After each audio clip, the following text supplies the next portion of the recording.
Dios los bendiga. Bienvenidos a otra vez. Esta es la segunda sesión de hoy. Ayer empezamos, esta mañana tuvimos una sesión y hoy seguimos con otra sesión para estar con nosotros.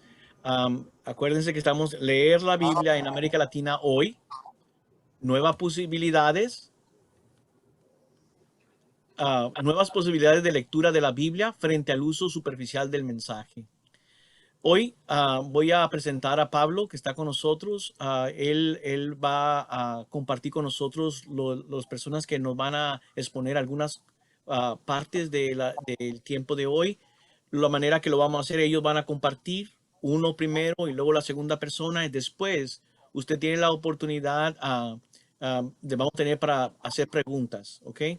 Abajo de su pantalla debe haber una letra Q y una letra A y puede tocar allí para poner sus preguntas. Eso es como estamos usando las preguntas allí, donde tiene una Q y una A, es para hacer las preguntas y respuestas, es eso. Si usted pone allí, se va a dar cuenta que vamos a estar hablando, ahí están, pueden poner cualquier pregunta que tengan, trataremos de contestarla más que podemos con el tiempo que tenemos. Después de que ellos hablan, vamos a tener las preguntas o pueden estar formulando su pregunta y preparando su pregunta cuando estamos trabajando, están oyendo estas presentaciones. Una vez más, mi nombre es David Martínez, soy el director de educación superior en la área de formación teológica contextual en Estados Unidos, en Nashville, Tennessee. Y estoy para servirlos a ustedes y en este momento con el grupo de todos los seminarios de Latinoamérica que se unen juntos para presentarles esta oportunidad de tener un diálogo sobre la palabra de Dios. Pablo, dinos, ayúdanos un poco más. Gracias, David. Y bueno, ciertamente es un gusto y más que un gusto, una bendición poder compartir este tiempo juntos, juntas. Damos gracias a aquellas personas que han tenido este trabajo para que podamos disfrutar este crecimiento en el estudio de la palabra, ¿no? Bueno, yo doy gracias también especialmente por poder compartir esta mesa con Heriberto y con Elizabeth y poder seguir aprendiendo de él y de ella, la visión que tienen y la propuesta y bueno, esto que nos quieren contar, enseñar, compartir. Yo les voy a contar un poquito quiénes son cada uno de ellos. Igual son muy conocidos, ¿sí?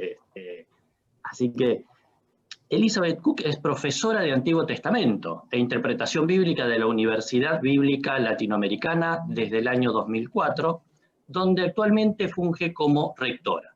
Cuenta con una maestría en Ciencias Bíblicas de la UVL y un doctorado en Religión y Teología de la Universidad de Exeter en Inglaterra. Es presbiteriana, nacida en Guatemala y residente permanente de Costa Rica. Algunas áreas de investigación: literatura bíblica del periodo persa, interpretación bíblica en perspectiva de género y masculinidades.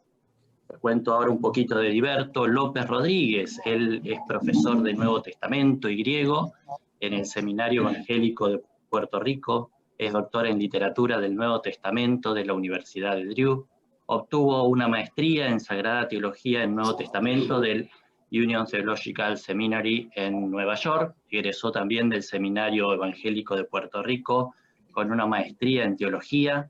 Asimismo, el doctor Heriberto López Rodríguez es graduado de la Escuela de Derecho de la Universidad de Puerto Rico como Juris Doctor y pertenece a la jurisdicción de Puerto Rico como abogado. Ha escrito varios libros, entre los que se encuentran Para que comprendiesen las Escrituras, Cómo se formó la Biblia, Introducción al griego de la Biblia, 2 volúmenes. Ha colaborado con lecciones de escuela bíblica para la revista Lecciones Cristianas y El Discípulo. Ha sido contribuyente regular de la revista latinoamericana de estudios bíblicos, RIBLA. Además, ha escrito artículos para la revista Apunte. Heriberto ha predicado en cientos de iglesias en Puerto Rico, Estados Unidos y Latinoamérica. Es ministro ordenado de la Iglesia Metodista. Junto con su esposa Vilma, tiene 4 hijos y 6 nietos. Y por lo que estuvimos conociendo recién, hay varios de ellos que hoy están cumpliendo años, ¿cierto, Heriberto? Cierto. Así que están en un súper cumpleaños aquí con la familia de ella. Damos gracias a Dios por esa linda noticia también. Bueno, ya estamos con la presentación de Heriberto y de Elizabeth. La dinámica va a ser la siguiente. Comenzará Heriberto contándonos, dándonos una exposición. Luego podremos escuchar a Elizabeth.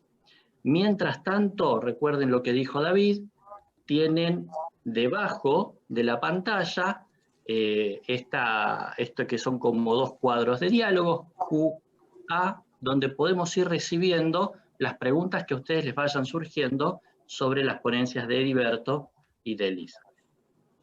Yo me detengo aquí y me dispongo a disfrutar entonces de las ponencias de Heriberto y Elizabeth. Adelante entonces, Heriberto.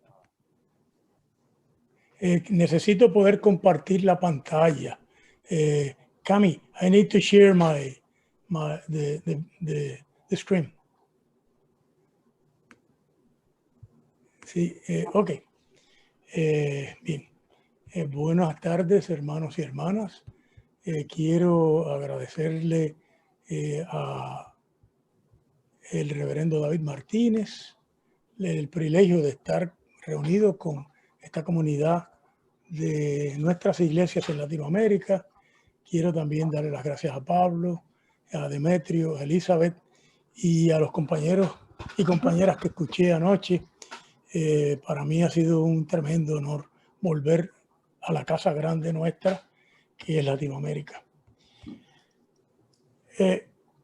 Yo quisiera explicarle lo que voy a hacer en esta conferencia brevemente. Mire, a mí me interesa acercarme a la Biblia con una metáfora del judaísmo que jugaba con la palabra pardes y pardesh para la interpretación bíblica y el paraíso. Me explico. En el periodo tanaítico se escribió una leyenda en el Talmud de Babilonia de 4 grandes maestros de finales del primer siglo y principios del segundo siglo que le oraron al Señor para entrar al Pardes. Y claro, ustedes se acuerdan que en Génesis Dios había puesto allí una figura con una espada que no permitía que nadie entrara. Pero como el Dios nuestro es el único con el que usted puede discutir, argumentar y convencerlo de que piense de una manera distinta. Así Moisés convenció al Señor de que no destruyera a Israel en el desierto y ya Abraham había negociado con Dios de 50 hasta 10 en Génesis 19. Pues ahora estos 4 grandes maestros le piden al Señor que los deje entrar al Pardes, pero con el jueguito de Pardesh. Así que lo que quieren decir es que ellos quieren poder comprender la Biblia. Porque cuando usted comprende la Biblia bien, de alguna manera ha entrado al paraíso. Así que eso es lo que yo he querido hacer aquí, dar un repaso general de cómo una lectura bíblica sana, competente,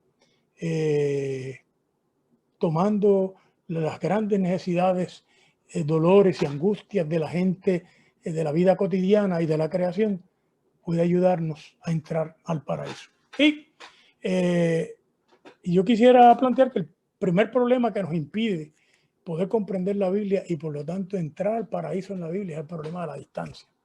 Pues mire, la verdad es que el último libro que se escribió en la Biblia nuestra, el Nuevo Testamento, muy posiblemente se escribió alrededor del año 125. Me refiero a Segunda de Pedro, un documento de la escuela petrina 60 años después de la muerte de Pedro. Por lo tanto, de allá para acá, al año 2020, pues han pasado casi 2000 años, 1900 años. Es una distancia cronológica, histórica.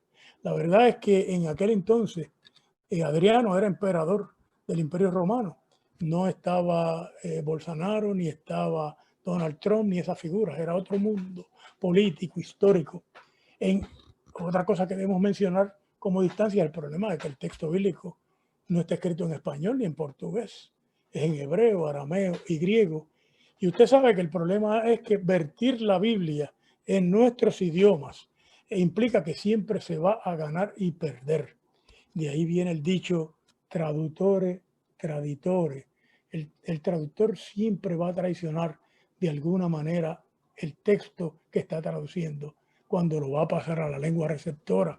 Número 3, un mundo sociológico distinto, un mundo con esclavos, un mundo patriarcal, un mundo agrario, un mundo imperial, con un imperialismo donde el imperialismo crucificaba, aunque yo creo que los imperios de este tiempo siguen crucificando también. Pero en Judea, diariamente Roma crucificaba a 500 personas en el año 70 para darle mensaje a los judíos de que el que levantara la mano contra Roma le esperaba una muerte violenta. Entonces se da el problema de la distancia cultural, cómo la gente cobra valor, cómo pierde el valor. Y es otro mundo. Realmente el texto bíblico es hijo o hija de otro mundo. A esto hay que añadirle la cuestión científica. La verdad es que la Biblia dice que Josué le dijo al Señor que parara el sol. Y el Salmo 19 dice que el sol, como un novio, sale de su tálamo. Y el Salmo 94 dice que la tierra no se mueve. Obviamente, el texto bíblico es un texto de otro mundo, un mundo precientífico. Fue Copérnico el que se dio cuenta de esto. Y se dio cuenta que todos los antiguos, incluyendo la Biblia, estaban equivocados. Y le tomó tal miedo a la Inquisición que solo en la cama de muerte permitió que se publicara su obra sobre la revolución de los cuerpos celestes. Pero Gordiano Bruno fue quemado 70 años después en la hoguera por haber dicho que la tierra le daba vuelta al sol desde un púlpito y que la Biblia no era inerrante. Claro, para nosotros esto es fundamental, reconocer que la Biblia es un texto de otro mundo y que por lo tanto nosotros no podemos ir a la Biblia y traerla de allí para acá como si fuera un medicamento adecuado, porque podríamos, si la damos literalmente, darle un veneno a la persona de este tiempo. Así que el primer detalle para poder entrar al paraíso es reconocer la distancia. Una vez reconocemos la distancia, pues ya podemos empezar a trabajar con cierta honestidad el texto bíblico. ¿Cómo podemos, qué implica reconocer esta distancia? Pues mire, implica, número uno, que usted no cita el texto bíblico a lo loco, para decírselo así con franqueza. Usted no coge y cita pasajes bíblicos de un mundo patriarcal para imponerlos en un mundo donde hay igualdad de hombres, mujeres, blancos y negros, indígenas, afrodescendientes. Usted no puede citar un pasaje bíblico para bregar con el problema de la inmigración y mandar a divorciar a todos los que son casados con inmigrantes, como en Esdras o Nehemías, porque usted se da cuenta que eso es otro mundo, pero además se da cuenta que en ese texto no hay una sola voz, hay dos voces. Está la de Ruth, que es una inmigrante también, que es la abuela del Mesías, se ha hecho paso. Además, usted, cuando se da cuenta de la distancia, se da cuenta que si usted cita los pasajes opresores en este tiempo, es un uso de mala fe de la Biblia y un uso de opresión. Ya San Pablo bregó con esto con los judeocristianos que querían circuncidar gentiles, y en 2 Corintios alegó que las citas que ellos hacían de Génesis eran letra que mata, eran bíblicas, pero eran erróneas. Además, el Evangelio de Lucas y Mateo, Q, nos plantea la cita de la Biblia por el diablo. Y cuando el diablo cita la Biblia, eso no hace a la Biblia palabra de Dios, sino que Salman Rushdie se da cuenta que hay que mirar la intención del uso bíblico. Salman Rushdie, desde otra religión, el mundo musulmán, le llama a los textos que se usan para darle opresión al ser humano palabra satánica, textos satánicos. Así que hay que tener mucho cuidado y tener claro que si la Biblia va a ser una entrada al paraíso, no puede ser una entrada para hacerle violencia e injusticia a nadie. Ahora bien, ¿cómo podemos cruzar la distancia? Bueno, en el siglo XVIII, XIX y XX, esto ha sido el trabajo de la exégesis y la hermenéutica. La exégesis es lo que el texto significó, la hermenéutica lo que el texto significa, pero fue el gran Severino Croat el que en un librito llamado Hermenéutica Bíblica puso todo esto junto en una metáfora que él le llamó el detrás, el dentro y el delante. Cuando usted mira el texto desde esa triple dimensión, es posible que usted pueda entrar al paraíso en una lectura razonable, justa y competente del texto. El detrás es el mundo histórico, social, cultural.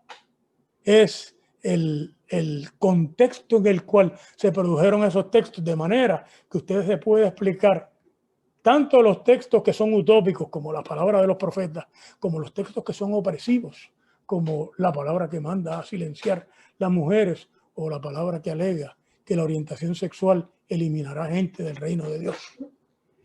Hay que explicarse en qué mundo eso se escribió. Y una vez usted entiende que eso es otro mundo, usted puede leer el texto críticamente, como hoy no aceptamos que la cosmología bíblica sea aceptable científicamente. Así, en el detrás podemos determinar qué es razonable y qué no es razonable. La segunda metáfora de Croato es el dentro. El dentro es el deleite del texto. Es que hay que conocer la gramática del texto, hay que conocer el género literario del texto, hay que conocer si el texto es ficticio o tiene un trasfondo histórico. Hay un error ortográfico en mi presentación. Por lo tanto, cuando Jesús cuenta un cuento, usted no le hace falta saber que eso es ficticio, pero cuando la Biblia hebrea dice que fulano vivió 900 años y cuando usted cuenta todos los años, nunca se montó en la barca con Noé, no murió en el diluvio, usted se da cuenta que hay que preguntarse qué tipo de texto es y qué tipo de función cronológica hay en ese texto. No sea que usted le imponga al texto sus premisas erróneas en nuestra orilla. Y están las preguntas sobre personajes, literatura, están las preguntas sobre trama, las preguntas sobre el uso del tiempo y las figuras del lenguaje. Sin ese tipo de cosas, sin manejar ese tipo de cosas, usted lee el texto bíblico y no lo respeta en su integridad, y lo peor, lo puede malinterpretar o no entender en su mundo del tejido literario. Así que estos dos pasos son fundamentales para poder dar el salto a nuestro contexto y que el texto nos hable, por varias razones. Primero, porque impide que usted vaya a abusar del texto y a manipularlo. Y usted tendría que explicar qué es lo que dice el texto en su origen. Pero además porque da tanta información que los puntos de correlación con nuestro contexto y nuestra vida cotidiana son extraordinarios. El tercer paso para entrar al paraíso en la Biblia es ver el texto como un texto que habla con nosotros y nosotras, con nuestro contexto histórico, social, cultural y ecológico. Esto es lo que conocemos en las ciencias bíblicas, el círculo hermenéutico. Pero en Latinoamérica, el círculo hermenéutico lo hacemos distinto a Schleiermacher. Para Schleiermacher, el círculo hermenéutico era poner toda esa información lingüística, histórica, sociológica, para poder adivinar la intención del autor y conocer el texto, decía Schleiermacher, mejor que el autor. Nosotros no tenemos esa pretensión. Nos parece que es una pretensión de Schleiermacher y un abuso del proceso interpretativo. Juan Luis II, en su libro La liberación de la teología, planteaba que nosotros vamos desde nuestra orilla al texto, desde nuestro margen, y le hacemos las preguntas de la vida nuestra, de la sociedad nuestra, de la ecología, de hombres, mujeres, afrodescendientes, indígenas, empobrecidos, colonias. Pero si el texto nos contesta con viejas preguntas, no ha habido un círculo hermenéutico. Lo que ha habido es un cortocircuito. Cuando el texto puede liberarse de su autor y de su contexto inicial y de su audiencia inicial y dar una nueva respuesta y una respuesta emancipadora, entonces ha habido un círculo hermenéutico y yo le diría entonces el texto nos invita al paraíso. Ahora bien, Gregorio Magno en el año 500 y pico alegó que la Biblia no solo tenía el significado literal, sino que decía Gregorio Magno, la Biblia ha crecido con sus lectores. Nosotros en Latinoamérica tenemos a Severino Croato, que se ha dado cuenta que hay una gran teoría hermenéutica en Gadamer y en Ricord, que son los que él discute, pero yo añadiría Heiser. Y lo que Gadamer, Heiser y Ricord plantean es cómo el texto puede cobrar un nuevo significado. Gadamer alega que nosotros vamos desde nuestro horizonte cruzamos para atrás y nos encontramos con un texto viejo que viene a nosotros desde su horizonte. Cuando el texto se funde en nuestro horizonte, tanto el texto significa algo nuevo como nosotros hemos sido transformados en otra persona en el encuentro con el texto. Cada vez le llama esto la aplicación. En un librito que se llama Verdad y Método, que tiene casi 700 páginas y que es un libro fenomenal. Eiser se plantea la teoría psicológica y alega que el texto está lleno de brechas de indeterminación. El lector no puede leer un texto lleno de brechas. Por lo tanto, lo que hace es que se proyecta, cierra las brechas, las determina y por lo tanto cada lectura le da un nuevo significado. Pero claro, esto implica que hay mejores y peores lecturas. Y Ricor ha sido muy bien explicado por Croato como el problema de la muerte del autor y la muerte de la audiencia. Una nueva audiencia escucha el texto en una nueva circunstancia y el texto muestra su reserva de significado y produce la polisemia, la posibilidad de dar muchas señales nuevas. Claro, mirado desde un contexto de opresión, lo que esperaríamos es que el texto colabore con que seamos más, que nos humanicemos y que vivamos en una sociedad más justa. Por lo tanto, para que el círculo hermenéutico se dé, y es lo que a mí me preocupa en esta presentación, hay que preguntarse quiénes son los y las lectoras y qué traen. Porque los y las lectoras podrían venir a apoyar el neoliberalismo y el texto se convertiría en letra que mata. Los y las lectoras podrían venir a apoyar el patriarcado y sería para matar mujeres, física y socialmente. Los y las lectoras pueden ser homofóbicos y sería para matar espiritual y socialmente minorías sexuales. Los y las lectoras pueden venir con mala fe con premisas raciales de superioridad e inferioridad y nuevamente es letra que mata. Pero si los lectores vienen con valores de igualdad, de solidaridad, de justicia social, de justicia personal, justicia familiar, si son lectores que le dan un no al patriarcado, no al racismo, no a la desigualdad económica y social, no a la destrucción ecológica, sí a la equidad e igualdad humana y a la justicia y a la paz con justicia, entonces el Espíritu Santo hace que ese texto se convierta en el paraíso y entramos en el reino de Dios en la lectura del texto bíblico. Así que ese es el desafío nuestro. ¿Quiénes somos nosotros y qué traemos a la lectura? Ahora, en la Edad Media la Iglesia se dio cuenta de que podían haber lectores de buena fe y de mala fe e inventó la lectura espiritual. Y fue Agustín Dacia en 1260 el que le llamó a esto cuádriga. La importancia es la siguiente. El sentido literal puede ser opresivo. Puede ir a mandar eteos, fereceos, cananeos. Pero los padres del segundo y el tercer siglo dijeron, el texto tiene que tener un significado posterior. Y dijeron, no, vamos a leerlo con un nuevo sentido. No es matar pueblos, es matar vicios, es matar actos de injusticia. Y de buenas a primeras el texto cobró un nuevo significado. A eso le llamaron el sentido espiritual. Pero los padres y madres de la iglesia alegaron algo más. El texto tenía que tener un sentido ético. Si el texto manda a hacerle violencia a alguien, no es ético. Lutero le llamaba que el evangelio es lo que urge a Cristo, lo que nos lleva a Cristo. Cualquier cosa que usted lea en la Biblia que no es urgiendo a Cristo, usted tiene que subordinarlo al evangelio de Jesucristo. Así que ahí es que viene la lectura tropológica y la lectura teleológica, anagógica, escatológica, la lectura que lo acerca a Dios, pero lo acerca a la compasión, al amor. Así que la cuádriga se convierte en algún tipo de regla de fe. Yo soy metodista y quiero decir que no solo la Biblia, necesitamos la tradición. Y la tradición nos va a llevar a cómo los padres de la iglesia, las madres de la iglesia leían la Biblia para hacer una lectura que nos lleve al paraíso. Estamos en Deuteronomio.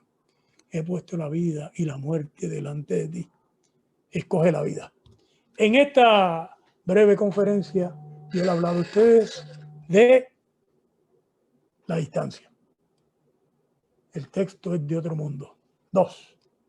Les he planteado que es importantísimo que se cruce la distancia con la exégesis, el detrás y el dentro, y que se salte al delante desde una perspectiva ética, de derechos humanos, de justicia, de solidaridad. Número 3. He planteado que el texto tiene un sentido más amplio que el sentido literal, y para eso he traído la cuadriga, un sentido espiritual, sentido ético, un sentido místico, un sentido celebratorio, un sentido de encuentro con lo sagrado.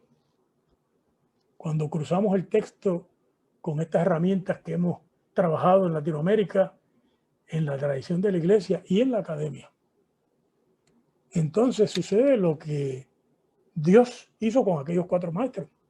Los dejó entrar. El primero cayó muerto. Entró al texto mal. El segundo empezó a herirse. También le entró al texto mal. El tercero empezó a cortar los árboles que había en el paraíso y a destruirlos. También lo leyó mal. Pero el último, aquí va. Entró al paraíso. Lo miró todo. Lo vio todo. Olió las hojas. Disfrutó el paraíso y volvió. Y escribió las reglas de interpretación. Ese es nuestro desafío. Poder entrar al paraíso con la Biblia, tener una vida mejor para nosotros y ayudar a construir una vida mejor para nuestra sociedad y para nuestro planeta. Dios les bendiga. Bueno hablar con ustedes. Mil gracias. Bueno, muchas gracias, Heriberto. Gracias por esta invitación al paraíso, a entrar al paraíso. Estamos invitados e invitadas entonces, y bueno, seguramente ya Elizabeth está preparándonos también el camino para ayudarnos ahí en esta entrada al paraíso. Y te escuchamos, Elizabeth. Recuerden que tenemos en la parte de abajo esta cajita para escribir preguntas. Tiene una Q y tiene una A, ¿sí? Preguntas que le quieran hacer al doctor Heriberto Rodríguez y preguntas que quieran hacerle a la doctora Elizabeth Cook. Bien, te escuchamos, somos todo oídos, Elizabeth, gracias. Muchas gracias, Heriberto, Pablo. Quiero, Heriberto, por compartir tu presentación. Creo que interesantemente nos vinculamos como si hubiéramos coordinado, ¿verdad? Quiero agradecer también a David Martínez, a las personas que organizaron esta actividad de la Junta de Educación Superior y Ministerio de la Iglesia Metodista Unida, por la posibilidad de estar aquí compartiendo hoy sobre un tema tan importante y tan apasionante como es la lectura de la Biblia en América Latina. También quiero agradecer a las personas que están aquí hoy en este ciclo participando, compartiendo y esperamos dialogando con lo que Heriberto y mi persona hemos podido preparar para compartir con ustedes. Como sabemos, la Biblia, leída e interpretada desde el reverso de la historia, desde las realidades de nuestros pueblos, ha sido clave en los movimientos de liberación y la reivindicación de las voces silenciadas en nuestros países, y también en las luchas proféticas por la dignidad humana y de la creación. De igual manera, la Biblia ha sido utilizada e inclusive apropiada, como nos comentaba Heriberto, para autorizar discursos y prácticas excluyentes que atentan contra la vida y el bienestar de nuestras comunidades y los derechos de grupos específicos. El tema que nos reúne, como se ha comentado, son los nuevos caminos de lectura bíblica que surgen en respuesta a desafíos actuales. Y los desafíos hoy, como sabemos, son muchos. Vivimos en un tiempo de crisis generalizada por la pandemia COVID-19, en la que confluyen muchos factores y salen a la luz con crudeza las inequidades e injusticias de nuestros sistemas sociales y la fragilidad de nuestras instituciones. En realidad, esta es la realidad que vivimos, este es en la lectura bíblica latinoamericana, este es el punto de partida. Así que quiero acercarme al tema de hoy desde una dimensión de este contexto que es de la violencia de género. De manera específica, la violencia hacia las mujeres que se ha agudizado de manera alarmante durante los meses de pandemia, confinamiento, crisis económica y todo lo demás que esto ha implicado. Nos hablan de la otra pandemia o la pandemia silenciosa. Quizá más apropiadamente es una pandemia silenciada, que es el título de esta presentación. Aquí me refiero no solo a las mujeres asesinadas, a los femicidios que son la expresión cruda de esta realidad, sino también a la violencia doméstica y laboral, la violación, el abuso psicológico, emocional y físico, la recarga de roles y funciones que viven las mujeres en estos momentos. La pandemia ha venido a agudizar la condición de inequidad ya existente en sociedades que, pese a los avances en materia de igualdad de género, sostienen los privilegios de hombres, quizá mejor dicho, de algunos hombres, mientras normalizan la condición de subordinación de más de la mitad de la población. Y aquí es importante reconocer que no todas las mujeres experimentan esta situación de la misma manera. Podríamos hablar de diferentes formas de opresión que afectan a las mujeres según su condición social, etnicidad, edad, acceso a la educación, empleo, muchos otros factores. Un problema que afrontamos a la hora de leer la Biblia desde este contexto, y a eso me quiero referir en esta tarde, es que la Biblia misma contiene textos que marginan a las mujeres, textos que presumen o inclusive legislan su subordinación, relatos en los que las mujeres son objeto de los intereses de los hombres, sus cuerpos controlados e inclusive violados, y en algunos casos ellas son asesinadas. A este problema agregamos aquellas posturas que, apelando a lo que la Biblia dice o lo que Dios quiere, sustentan políticas y prácticas que afectan a las mujeres y a otros grupos marginalizados. Conscientes de lo anterior, quisiera proponer algunas consideraciones sobre cómo leer textos del Antiguo Testamento que relatan situaciones de violencia que atentan contra la dignidad e integridad de las mujeres. Me refiero específicamente al Antiguo Testamento porque ahí vivenciamos quizá con mayor intensidad estas imágenes en las muchas narraciones, pero también en los textos legislativos y proféticos.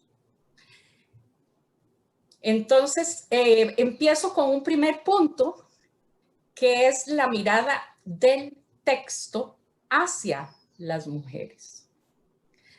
En primer lugar, entonces, es fundamental reconocer y yo creo respetar la distancia que existe entre la Biblia y sus lectores y lectoras modernos. Esto Heriberto nos lo ha explicado, ¿verdad? Con bastante detalle, es fundamental. Yo me quiero referir al tema de género y de los roles de mujeres y hombres específicamente, tal y como son presentados en la Biblia. Sabemos que estos roles y la naturaleza de las relaciones de género, el lugar social de hombres y mujeres, no son constantes en toda sociedad y contexto. Es muy distinto ser mujer en el mundo narrado en el Antiguo Testamento de lo que significa ser mujer hoy. Y en ambos contextos hay una diversidad de situaciones en las que viven las mujeres. Y aunque querríamos Y aquí venimos al primer problema. Querríamos encontrar en la Biblia información suficiente para comprender el mundo de las mujeres. Enfrentamos algunos obstáculos. El Antiguo Testamento no nos ofrece datos sistemáticos acerca de la vida de las mujeres, mucho menos la vida cotidiana de todas las mujeres en los muchos ámbitos de la sociedad del Antiguo Israel. Hay pistas, pero los textos no son una ventana directa, un video de la vida de aquel momento. El Antiguo Testamento es producto de un largo proceso de composición, refleja momentos y contextos muy diversos y mira hacia atrás desde contextos lejanos al momento histórico reflejado en la narración. El tránsito entre la vida y el texto es un proceso largo que pasa por muchas comunidades, muchas voces. A esto agregamos un segundo elemento. Si bien los textos del Antiguo Testamento se desarrollan a partir de las tradiciones orales, de las familias, de las comunidades, la sabiduría popular, como también desde las instituciones oficiales, políticas y religiosas, las escuelas de sabiduría, entre otros, como la mayoría de los textos antiguos, su producción como texto escrito, copiado, transmitido, tendría que haber sido la tarea de una élite escribana, probablemente masculina. Nos encontramos entonces ante textos cuya edición y escritura está a cargo de hombres, por lo menos mayoritariamente, de élite, y se escriben para un entorno masculino de élite.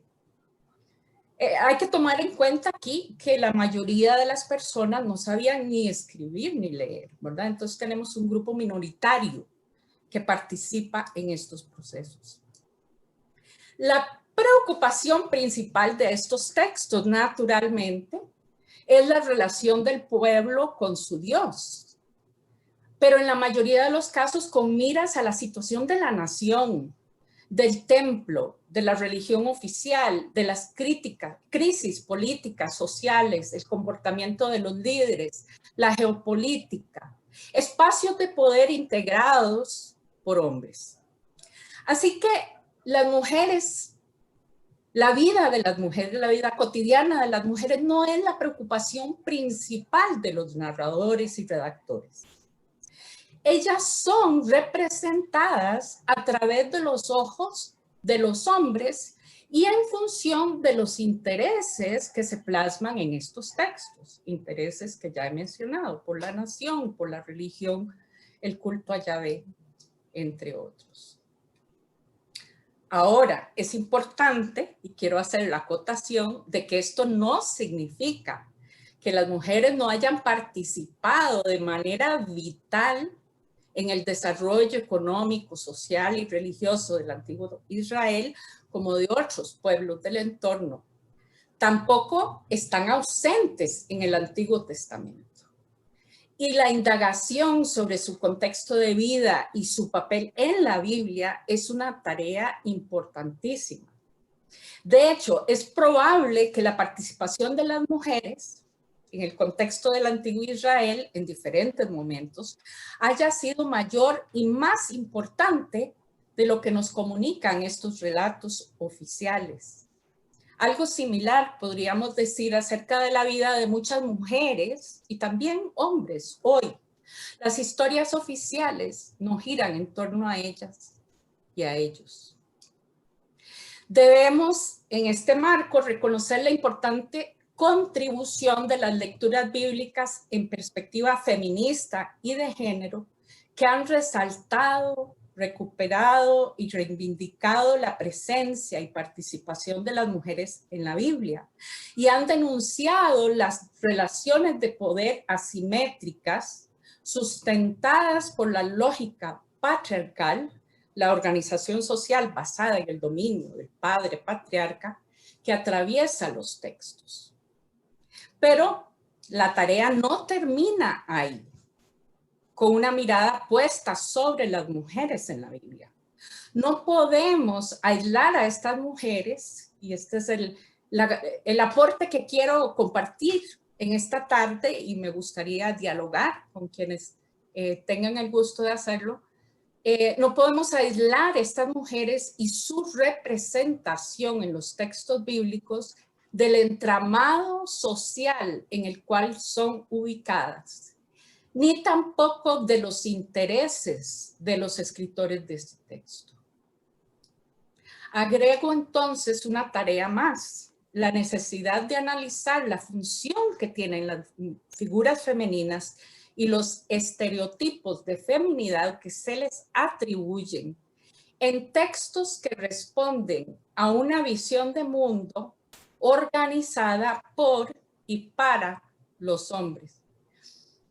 Es decir, no es suficiente denunciar la violación de Tamar, hija del rey David, en manos de su hermano Amnón en 2 Samuel 13.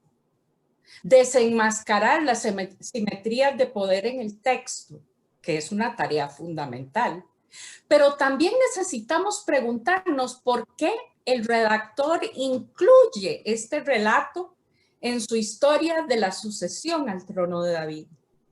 ¿A qué intereses responde la violación de Tamar? Estos actos de violencia no son gratuitos, no celebran simplemente el poder de un hombre sobre una mujer. Responden a intereses más amplios y debates más profundos. Estos textos nos alertan al hecho de que no solo hay violencia hacia mujeres en los textos, sino también que ellas son instrumentalizadas en función de intereses que tienen que ver con el mundo de los hombres. Paso a la mirada al texto. Me lleva al segundo punto que quiero traer a consideración, que es la necesidad de preguntarnos no solo por las mujeres, sino también por los hombres, por las masculinidades, por los estereotipos masculinos, las relaciones de poder entre hombres. Así como no todas las mujeres son iguales, encontramos en el Antiguo Testamento una diversidad de formas de ser hombre y de ejercer y encarnar la masculinidad. El rey guerrero victorioso es una de las imágenes clásicas de la masculinidad dominante, ciertamente idealizada o hegemónica en el Antiguo Testamento y en el Antiguo Cercano Oriente. Un guerrero de cuerpo erguido, espada en mano, barba frondosa, ocuparía un lugar superior en un rango de identidad de género frente a un soldado derrotado, por ejemplo. Esto lo vemos inclusive en diversos textos bíblicos. Isaías 19:16 anuncia, aquel día Egipto será como las mujeres, temblará y se espantará cada vez que Yahvé mueva su mano contra él. Los soldados de Egipto serán como mujeres, temblorosos. Un hombre puede ser dominante en algunas relaciones y oprimido incluso por mujeres en otras. Pero la masculinidad dominante en el imaginario de los textos del Antiguo Testamento debe ser reforzada continuamente o correr el riesgo de pasar a un rango inferior, es decir, a ser asociado a la feminidad.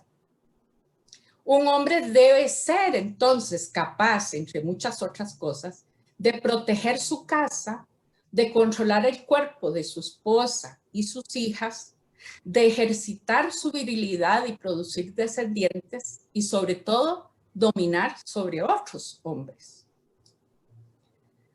Ahora bien, muchos de los casos de violencia contra las mujeres que encontramos en los textos del Antiguo Testamento se ubican en el marco de conflictos entre hombres. Luchas de poder entre hombres que tienen que ver con honor, territorio, poder político, religioso, La situación de las mujeres en estos textos resulta ser más grave de lo que pensábamos, ya que además de ser víctimas de violencia, cargan sobre sus cuerpos literalmente las luchas de poder entre grupos masculinos. Y aquí quiero mencionar brevemente que hablo de grupos masculinos entendiendo que aquí pueden haber mujeres, ¿verdad? Pero donde el modelo, la lógica responde a la masculinidad dominante. Podemos ver esta dinámica en Génesis 34, por ejemplo, donde Dina sale a conocer a las mujeres en el entorno de Siquén. En este texto, dos grupos de hombres, los hijos de Jacob y los siquenitas, hacen un negocio por y con el cuerpo de Dina, la hija de Jacob. De igual manera, la violación de Tamar, ya mencionada, que es todavía más cruda porque escuchamos la voz de Tamar en el texto, tiene como fin último en el relato más amplio descalificar a Amnón como candidato al trono de su padre y también explicar su asesinato en manos de su hermano Absalón. Ahora, quiero ser clara, no es que la historia de Tamar no debe ser leída como lo que es, la violación de una mujer en un entorno totalmente controlado por hombres poderosos. Y así debemos leer y visibilizar las situaciones de violencia hacia las mujeres hoy. El punto es precisamente que la violación no es solo un crimen hacia esta mujer, sino que su cuerpo es apropiado como campo de batalla entre hombres, de intereses políticos y luchas de poder. La violencia hacia Tamar, que ciertamente no es aprobada ni por el narrador, se instrumentaliza para contar la historia de la nación, de la monarquía. Salen a relucir no solo conflictos entre los hijos del rey, que los descalifica, también resalta en el texto la incapacidad de David de ejercer su rol masculino de protector de las mujeres de su familia. El último punto, muy brevemente, en el nombre de Dios. Si bien los textos a los que me acabo de referir nos permiten visibilizar este entramado de relaciones y poder implicados en la violencia hacia las mujeres, el tema se complica todavía más cuando el texto aboga, inclusive en nombre de Yahvé, en favor de esta marginalización e inclusive violencia. Cierro reflexionando brevemente sobre uno de estos textos al cual Ediberto hizo referencia. En Esdras 9 y 10, un grupo de hombres de la comunidad judía que ha migrado de Babilonia a Judá después del exilio, acusa a otros hombres de la misma comunidad de haber cometido un delito al casarse con mujeres extranjeras. El escriba y sacerdote Esdras se une a la polémica y confirma, con base en su interpretación de la Torá, que efectivamente lo sucedido debe considerarse un delito que podría provocar la ira de Yahvé. Surge entonces la propuesta de hacer un pacto, una alianza con Dios y comprometerse a expulsar a estas mujeres y sus hijos. El texto no nos dice nada acerca de estas mujeres. No sabemos quiénes son realmente, no sabemos qué han hecho, no sabemos qué les va a pasar cuando sean expulsadas ellas y sus hijos. Curiosamente, en este relato, apelando a la Torá, donde se exhorta hacia la protección de viudas y huérfanos, este texto termina por convertir a esas mujeres en viudas y sus hijos en huérfanos. Es decir, se efectúa un acto de violencia social y material contra ellas, apelando a la ley de Moisés. La dinámica en el texto no es tan distinta a la que he comentado hace unos minutos. Hay un conflicto entre hombres entre grupos de poder dentro de la comunidad que se resuelve mediante actos de violencia contra las mujeres, y en este caso, la niñez. Solo que aquí es en nombre de Dios que se decide que esta expulsión es necesaria. Y es en nombre de Dios que un grupo de hombres asume el control sobre la vida de otro grupo de hombres, sobre su familia, su descendencia, su masculinidad. Ellos se ven privados de sus esposas y su descendencia. Para este tipo de consideraciones frente a textos violentos, necesitamos ampliar y complicar entonces el espectro de las relaciones de género más allá de la dicotomía dominación masculina y subordinación femenina. Elizabeth Schussler Fiorenza prefiere el término patriarcado para describir estas relaciones múltiples de dominación y opresión que establecen entramados de relaciones de poder. La violencia hacia las mujeres está presente en estos textos. Además de denunciarla y rechazarla, es necesario visibilizar y desarticular las dinámicas de poder que ejercen violencia, tanto hacia las mujeres como hacia niños y niñas, inclusive entre hombres, y hacia numerosos grupos que son considerados no normativos por su preferencia sexual, sus cuerpos u otras características. La mirada a la vida. Hemos compartido algunas pistas o algunas consideraciones para la lectura de estos textos difíciles. No son respuestas, son exploraciones. En primer lugar, reconocer la mirada que el texto nos aporta sobre la vida y presencia de las mujeres, las limitaciones y la distancia de ese texto.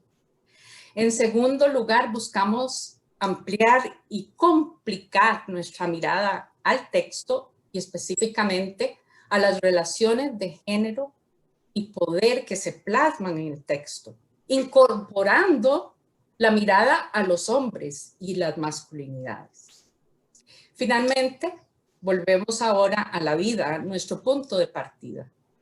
Si bien estos relatos no nos ofrecen respuestas claras ante las situaciones de violencia que vivimos hoy, la vemos reflejada en ellos y pueden iluminar las violencias presentes en los textos de la vida actual, de las mujeres y hombres y la niñez y personas mayores, las formas de silenciamiento de esta pandemia que azota. Puede iluminar la complicidad de nuestras lecturas bíblicas que han silenciado estos textos. No podemos obviar los textos difíciles que sostienen imaginarios del poder de algunos sobre la vida de otros, del poder de los hombres sobre la vida de las mujeres. El argumento la Biblia dice o está en la Biblia no puede ser razón suficiente para privar a una persona, a un grupo de personas, de sus derechos e integridad como seres creados a imagen y semejanza de Dios. La Biblia no dice, decimos nosotros y nosotras, quienes somos responsables por leer y por interpretarla. Muchísimas gracias. Bueno, muchas gracias, Elizabeth. Muy enriquecedor. Y bueno, esto que decías, ¿no? No son respuestas, son exploraciones. Qué interesante, porque eso nos deja esta inquietud de entrar siempre al paraíso, ¿no? De querer ir siempre buscando ese camino que nos ayude a encontrar la justicia, la solidaridad para hermanos y hermanas. Tengo un montón de preguntas. Yo no sé si nos podemos quedar 2 o 3 días acá. ¿Cuántos días nos podemos quedar? Pero bueno, empiezo a compartir algunas. A ver, se percibe, nos cuenta Rosana y luego hace la pregunta. Se percibe en el Antiguo Testamento y el Nuevo Testamento una participación activa de mujeres y hombres en los relatos. Sin embargo, cuanto más se institucionaliza la Iglesia, percibimos en su historia las mujeres no solo ya quedan invisibilizadas, sino marginadas de roles de liderazgo en las comunidades cristianas. Y esto se hace más patente a partir de que el imperio se pone, entre comillas, cristianiza con Constantino. ¿Qué comentario o profundización les merece esto? Elizabeth, tú empieza, Heriberto. No, bueno, mire, en la Biblia hay 1426 nombres de hombres y 111 nombres de mujeres. Ese detalle nada más explica lo que estaba diciendo Elizabeth, que esto es la élite, y la élite centrada en los varones, o lo que Elizabeth Schutz de Fiorenza llama el quiriarcado. Pero no solo la Biblia tiene una voz dominante, gracias a Dios tiene una voz no dominante pero subversiva a favor de las mujeres. Gracias a Dios tiene dos voces, pero en la iglesia también. En la iglesia después del cuarto siglo, pero específicamente después del cuarto concilio laterano, cuando se prohibieron las mujeres obispos y cuando se prohibió el matrimonio de los cleros, el año 1025. Se ha dicho de paso, cuando se organizó la Cuarta Cruzada, de buenas a primeras sacaron a las mujeres de todas las posiciones. Fíjate que, como quiera, las mujeres se quedaron, tenían un lugar que eran los monasterios de mujeres, pero la Reforma Protestante también eliminó los monasterios. Así que hubo que esperar a la lucha de la burguesía para que empezaran a surgir. Bueno, ya Sor Juana Inés de la Cruz en México había planteado que valía la pena que las mujeres fueran buenas maestras, citando a Tito 2.1, y no que callaran en la iglesia. Y Sor Juana dio una pelea para que la dejaran ser profesora y logró ser profesora. Así que ahí hay un modelo, pero obviamente esto es una estructura de poder, y una estructura de poder que ha marginado a las mujeres, las voces de las mujeres, el poder de las mujeres, y que ha privilegiado un sistema económico de poder político alrededor de los varones. Así que eso llega hasta nuestros días. Aún en nuestras constituciones, que hay leyes y estatutos que establecen la igual protección de las leyes, la verdad es que todavía en mi país las mujeres en la misma posición de un hombre ganan un 25% menos que un varón. Y lo que tú tienes que mirar es el proceso político. Cada vez hay más mujeres en el proceso, pero sigue siendo un proceso dominado por varones. Así que esto es parte de la estructura patriarcal que ha decidido que el poder le va a tocar a los varones, y de construir esa estructura bipolar varón-mujer, los varones arriba, las mujeres subordinadas, ha dado, da y dará trabajo. Pero esto empezó con la Biblia y siguió con sus intérpretes, y la voz a favor de las mujeres ya aparece en la Biblia y ha seguido en sus intérpretes, y Elizabeth se ha presentado como un modelo extraordinario de una voz que quiere saber cuál es el entramado de poder entre hombres, las masculinidades, y cómo eso ha afectado. Una conferencia fenomenal, a mi entender, la situación de las mujeres. Así que tenemos un camino largo, pero tenemos un mapa de cómo dar la pelea. Elizabeth, yo preferiría... Gracias, Heriberto. Sí, es que precisamente yo creo que no podemos separar los textos de la vida, de la estructura social y cultural en la que se desarrollan y que reflejan. Sin embargo, y claro, yo he enfatizado una dimensión de los textos, sin embargo, encontramos rupturas, resistencias, es decir, el solo hecho, que en el Antiguo Testamento se hable de mujeres, ya nos dice que tenían que haber tenido un papel mucho más importante de lo que dicen los textos, ¿verdad? Y los estudios arqueológicos han mostrado esto y han mostrado cómo las mujeres ejercían poder en redes ¿verdad? De producción de la vida. Tendemos a imponer nuestro sistema de valores sobre las funciones masculinas y femeninas, pero la casa, la familia, era elemento fundamental de la economía. Y en ese espacio las mujeres tenían un rol sin igual, digamos. Y el hecho de dar a luz, que es algo que los hombres no pueden hacer, ¿verdad? Entonces, yo simplemente lo que yo he querido analizar es cómo los textos nos representan situaciones y hacer distancia entre eso que nos cuentan, tratar de entender por qué se refleja así, y lo que podría haber sido, o lo que fue la vida de las mujeres, que es lo mismo que se vive hoy.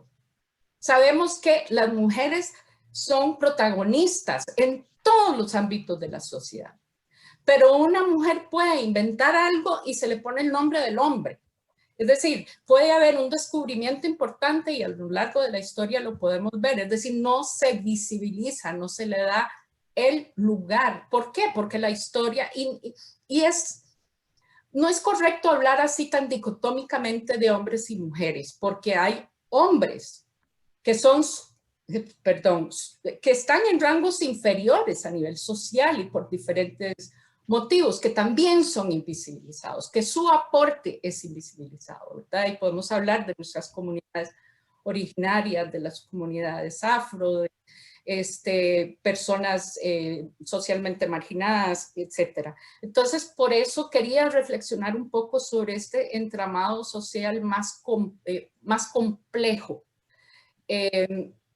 No para resaltar la victimización de las mujeres, sino al contrario, para mostrar cómo son apropiadas por los textos. Ahora, hay textos donde hay una rebelión, ¿verdad? O donde podemos leer y encontrar esta participación activa. Tal vez nada más ahí. Trato de unir algunas preguntas, de reunirlas porque me parece que trabajan o se inquietan por un tema que las une. ¿Cree que se puede perder o creen que se puede perder la originalidad del texto cuando los redactores y lectores le dan varias miradas y perspectivas al texto, sabiendo que las culturas son diferentes? Y la uno con otra que también dice algo parecido, dice: si los valores de cada cultura en cada época son los que determinan el significado que debemos atribuir a las escrituras, entonces la lectura de la Biblia en 100 años más puede ser totalmente diferente de la de hoy. ¿Qué significa la palabra del Dios nuestro permanece para siempre? ¿Puede haber una reversa de los valores? ¿Qué sucede en la eventualidad de una reversa en los valores culturales y sociales? Yo dije que nos íbamos a ir en 2 o 3 días, pero bueno, está una pregunta para ambos, ¿no? Porque una de las personas la piensa para Heriberto, pero me parece que hay otras que la ponen para ambos. Yo quiero referirme a esto de la originalidad y le dejo todo lo más complicado a Heriberto. No, es que hablar de la originalidad es complicado en sí, porque nosotros no tenemos acceso a un texto original, por lo menos del Antiguo Testamento, ¿verdad? Y yo creo que el Nuevo, no sé, pero hay muchos manuscritos, ¿verdad? No sabemos cuál es el primero o el más cercano. Entonces, hablar de la originalidad es muy complicado. La Biblia misma es producto de procesos de interpretación. De grupos, de comunidades que leen e interpretan en su contexto y se vuelve a interpretar y se vuelve a interpretar. Eso siento yo que es parte del poder o la capacidad que tiene el texto de ser de tener una dimensión de vida. Es decir, no estamos analizando un texto solo para ver cómo era la vida en el mundo antiguo, sino que se renueva continuamente. Ahora, por supuesto que eso tiene no hace mucho, y todavía se usa la Biblia para decir, bueno, sí, aquí las mujeres deben callar en la iglesia, callen, ¿verdad? Entonces, ¿qué hacemos con eso? Bueno, hoy miramos lo que significa ser humano de otra manera. Cuando se escribió el Antiguo Testamento no existían los derechos humanos. La injusticia significaba comportarse dentro de lo apropiado para su nivel social. Entonces los ricos deberían proteger a los pobres, no se hablaba de deshacerse de la pobreza, una revolución social.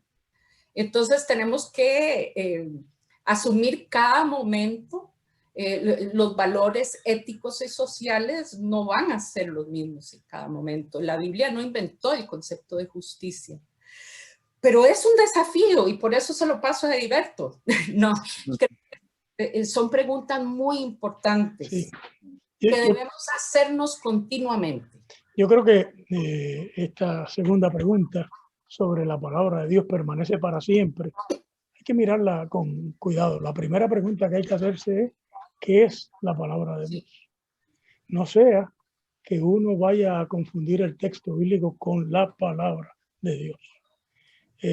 Nosotros con la Biblia hemos hecho una confesión, los cristianos, de que la palabra de Dios es Jesucristo.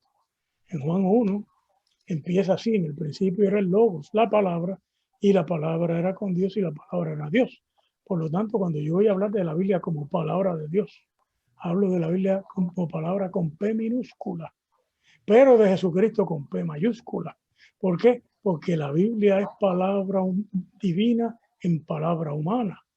Se tuvo que tramitar en hebreo, en arameo, en griego, en un contexto cultural, histórico, y por lo tanto yo no puedo sacralizar ese contexto social.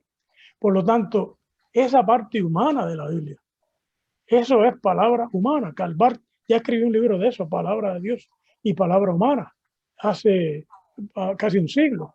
Por lo tanto, nosotros no declaramos esa parte que está en la mediación histórica, social y política como palabra sagrada, porque tendríamos que decir que la matanza de los cananeos era sagrada. Tendríamos que decir que una persona que abusa sexualmente de su esclava la tiene que tomar por matrimonio, no se puede divorciar de ella. Es una doble victimización de esa mujer esclava, y ahora es abusada y es obligada a vivir con ese hombre. Y tendríamos que decir que, sea que San Pablo escribió, que ahí tenemos un problema textual, las mujeres callen en la iglesia, tendríamos que estar de acuerdo con algo que para nosotros es completamente inaceptable en este lugar. Por lo tanto, por eso fue que yo planteé el criterio, la cuádriga, que es lo mismo que los derechos humanos, cuando tú lo miras bien, y el principio del Evangelio de Jesucristo en Lutero. ¿Por qué? Porque eso nos permite discernir qué en la Biblia es palabra de Dios y qué en la Biblia es palabra humana. Ahora, en cuanto al cambio constante de interpretación, esto es inevitable, mis hermanos y hermanas. Mire, cuando los europeos llegaron a América, leyeron la Biblia para conquistar América con Josué como una legitimación de esa conquista, pero hubo europeos que se dieron cuenta que aquello era un genocidio y usaron otros textos contra aquella conquista, y luego se usaron otros textos para justificar la esclavitud. Y miren, en el siglo XIX, cuando estaba la guerra por la emancipación de la esclavitud en Estados Unidos, empezó el movimiento sufragista en Europa y en Estados Unidos. Y los que estaban en contra de que las mujeres participaran en plena igualdad, lo que hacían era citar la Biblia, pero era un abuso de la Biblia. Y ahí es donde nosotros hacemos una distinción entre la palabra de Dios que permanece para siempre y la palabra bíblica que es letra que mata. Por eso yo he hecho esa distinción, si es un verso satánico o es palabra de Dios. La palabra de Dios, la de la justicia, la del reino, la de la equidad, esa permanece para siempre. La que subordina, margina y mata a un ser humano, San Pablo ya le puso un nombre. Puede estar en la Biblia, pero es letra que mata. Bien, bueno, muchas gracias a ambos. Comento una impresión de aquí de un hermano de Argentina por un suceso que ha estado aconteciendo en estos últimos días y que lo ha vinculado con la exposición que han estado haciendo ustedes. Dice Guillermo Iván Chapara: agradezco toda la riqueza que han brindado los conferencistas y pienso en el contexto argentino puntualmente. Hace pocos días se dio la expulsión de miles de familias de terrenos ocupados. La Iglesia oficial expresó enérgicamente su postura, que iniciando con el Salmo 24:1, del Señor es la tierra y toda su plenitud, por otro lado denunciaron a quienes tomaron las tierras, aunque excusándolos a ellos y diciendo que eran dirigidos por líderes que buscan de alguna manera el pillaje. Yo realmente me pregunto, dice Guillermo, si consideran pillaje y pecado la toma de tierra por familias carenciadas que siquiera han ejercido violencia al asentarse. ¿Cómo leerán la conquista sangrienta de Canaán? ¿Acusarán a Moisés de haber infestado de ideología partidista al pueblo hebreo salido de Egipto? ¿O responsabilizarán del saqueo y asesinato de hombres, mujeres y niños a Josué, Caleb o a Dios mismo? Creo que no, y más allá de la veracidad o no del relato que cito para contrastar, creo que es muy importante lo que ustedes resaltan aquí. Bueno, creo que han llegado a la vida, ¿no? Lo que Sí. ustedes mismos estaban comentando. No sé si quieren. No, muchas gracias, más bien, por compartir. Bien. Araceli dice respecto a estas exploraciones que la ponente Elizabeth Cook menciona y a toda su charla en general, a raíz de esto nace la teología feminista y surge la necesidad de incluir a las mujeres en la iglesia y sociedad, naciendo así la iglesia como comunidad inclusiva. En realidad, después pone un signo de pregunta, se lo pregunta. No, absolutamente. Es decir, el leer la Biblia desde la perspectiva de las mujeres, las lecturas feministas, ¿verdad? Que tuvieron su desarrollo durante varias décadas y han aportado a visibilizar estas condiciones, no solo de violencia hacia las mujeres y de exclusión, sino también la presencia, que no se había notado, no se había visto, no se había tomado en cuenta. Y eso, claro, se traslada a la vida, a la demanda de que la iglesia, la comunidad de fe debe reflejar la participación que ya está ahí de las mujeres y abrir espacios, o las mujeres abren los espacios para crear juntos y juntas estas comunidades inclusivas. Yo creo que es el desafío continuo. Absolutamente. Y inclusivas en muchos sentidos, no solo en sentido de hombres y mujeres. Thais Militino hace una, como decimos en Argentina, cortita y al pie. Pregunta para Elizabeth. ¿Podemos decir que la Biblia o algunos versículos de la Biblia son machistas? Sí, a mí no me gusta usar la palabra machista. Yo diría que reflejan el sistema patriarcal.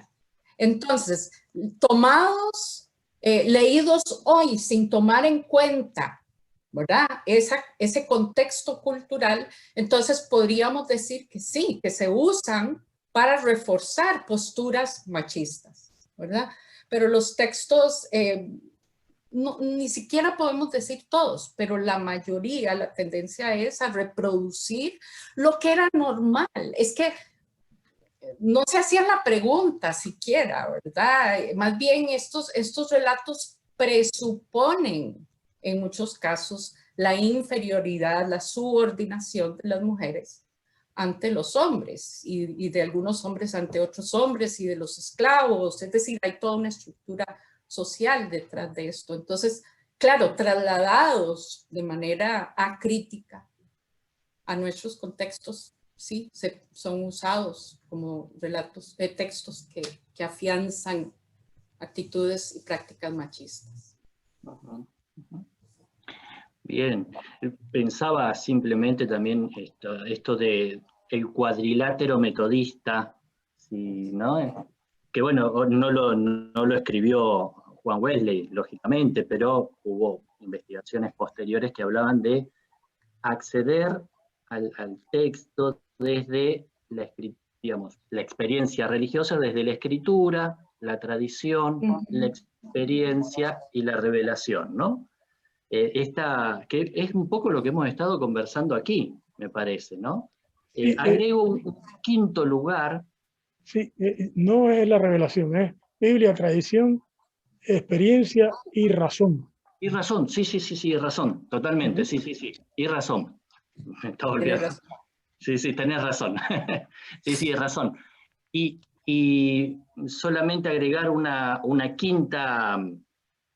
quinto lado al cuadrilátero, que lo desarma como cuadrilátero, que lo han estado trabajando en Brasil. Ahí Paulo Roberto García después puede dar los datos bibliográficos, que habla de lo ecológico, ¿no?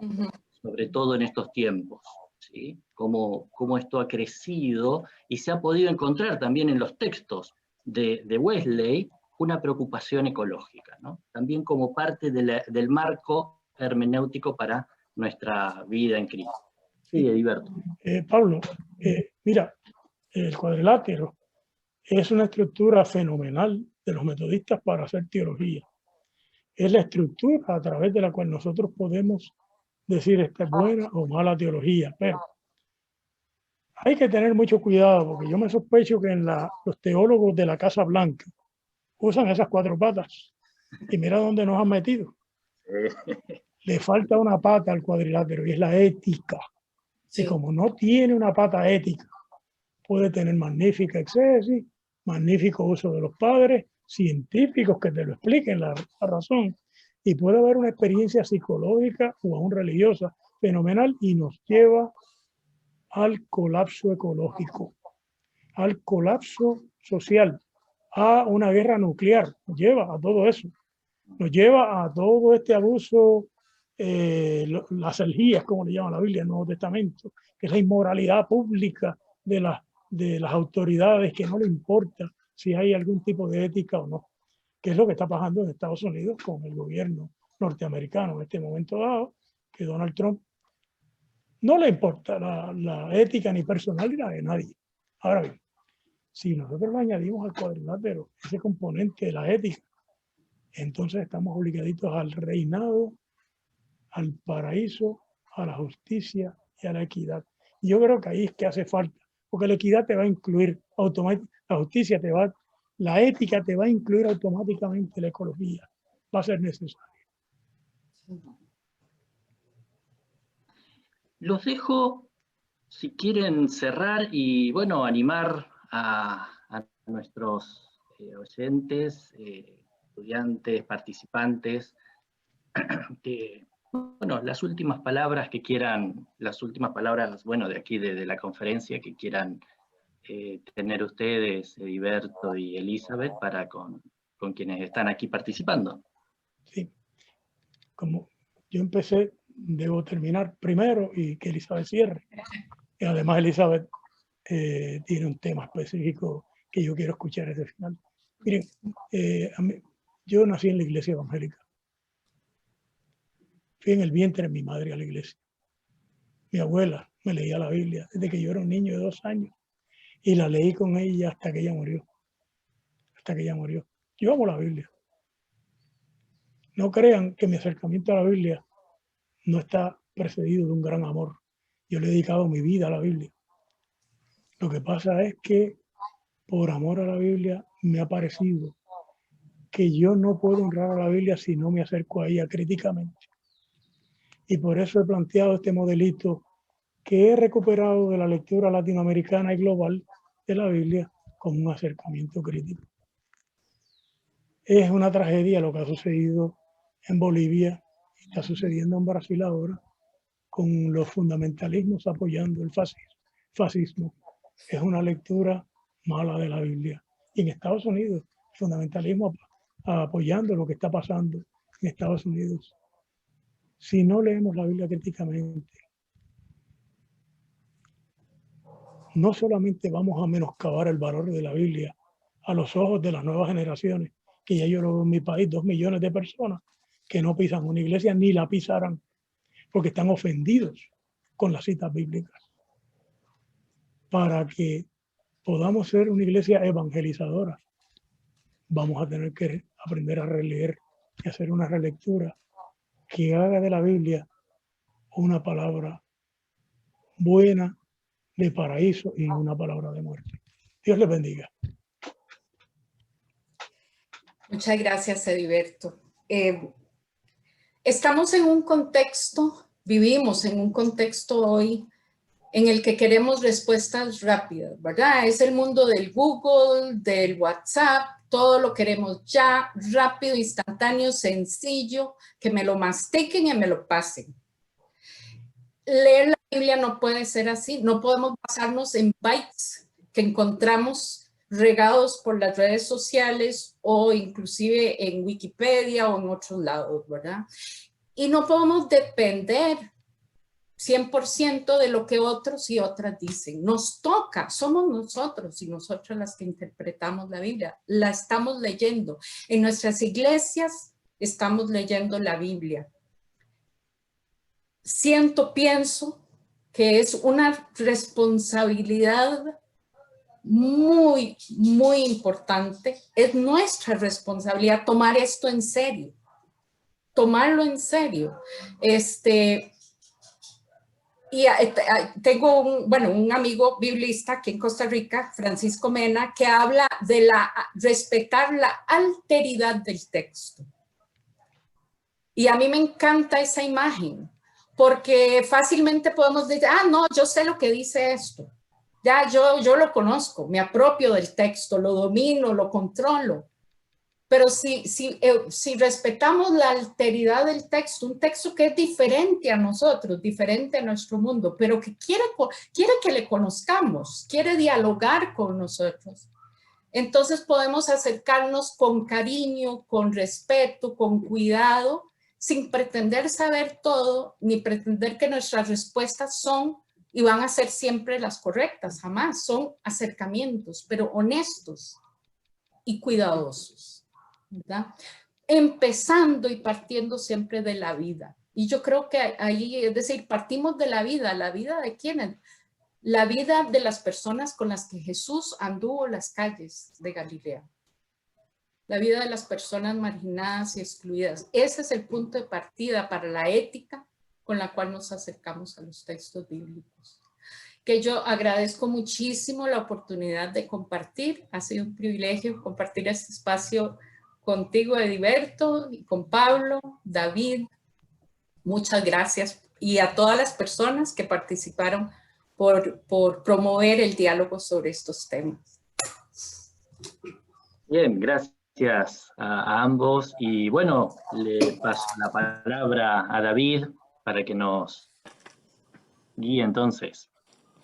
Wow, qué bueno. Otra vez, otros desafíos nuevos para tomar esa palabra de Dios, verlos con otros lentes y estar dispuesto a buscar de Dios entre medio de estos tiempos difíciles.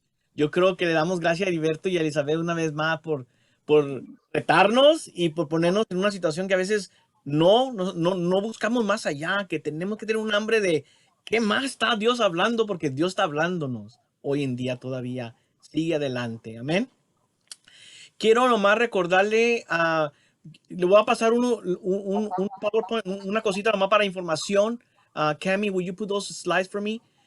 Es una información para que ustedes sepan que esto que estamos haciendo está grabándose y lo van a poder tener. Lo que se registraron, se le va a mandar un correo para que se lo manden, ¿sí? Y voy a proyectar. Cami, can you project the PowerPoint for the session, please? Thank you. Damos gracias. Next. El material que los maestros tienen, algunos de ellos nos van a dar algunas cosas. Vamos a ponerlo en un Google Drive. Le vamos a mandar un link donde usted puede un enlace donde usted va a poder tener eso. Y a todos ustedes que se registraron tenemos su correo electrónico para poderle regresar, ¿ok? Los PowerPoint, todo lo que han oído va a estar allí. También vamos a poner un link del next one. para poder, ese link que está ahí abajo, va a ser el donde usted puede ir a YouTube y usted lo puede hallar en este lugar, los videos que estamos haciendo. Está grabándose y en este lugar se encuentran, en este canal que tenemos aquí, se va a encontrar lo que estamos pasando y lo que estamos grabando. Y porque yo sé que a veces hay tantas cosas que están, los profesores nos están dando y, oh, quiero esto agarrar, quiero esto, se me pasó eso, no se preocupe. Aquí tiene una oportunidad para agarrarlo, ¿verdad? Aquí tiene una oportunidad para verlo. Solo lo voy a pasar más rato en el siguiente sección. El siguiente sesión, next. Aquí está, próximo webinar, le quiero invitar al próximo webinar. Hay otro taller que tenemos la próxima semana. No sé si ustedes ya se registraron, pero el 6 y el 7 de noviembre seguimos con otros temas de prácticas ministeriales post pandemia. Ahí está un enlace que usted puede copiar o tomarle un retrato y se necesita que registrar. Nomás lo hemos abierto hasta el martes. Le hemos dado 2 días más ahí para que usted pueda registrarse si no se ha registrado. Es bien importante que se registren porque cuando se registren, sabemos que hay un certificado que le vamos a otorgar a los que se registraron y de parte de nosotros para que participó con nosotros, pero también las escuelas teológicas de donde están ustedes en sus lugares que están participando con nosotros, ellos pueden pedir que hagan un ensayo de lo que escuchó para que puedan ayudarles a un poco de una manera de certificarlos y ser una bendición. También ellos saben, todos los que están participando en las escuelas teológicas de Latinoamérica, que están en este convenio, están dispuestos a colaborar con ustedes para que sus ensayos sean parte también de su formación teológica también. Y si no han empezado a prepararse de una manera teológica para ayudar a la obra de Dios, les invitamos a que hablen con los seminarios donde ustedes están para que les puedan dar más dirección, cómo llegar allí, cómo inscribirse y cómo participar en su formación teológica. Esos son algunos de los anuncios que les quiero anunciar.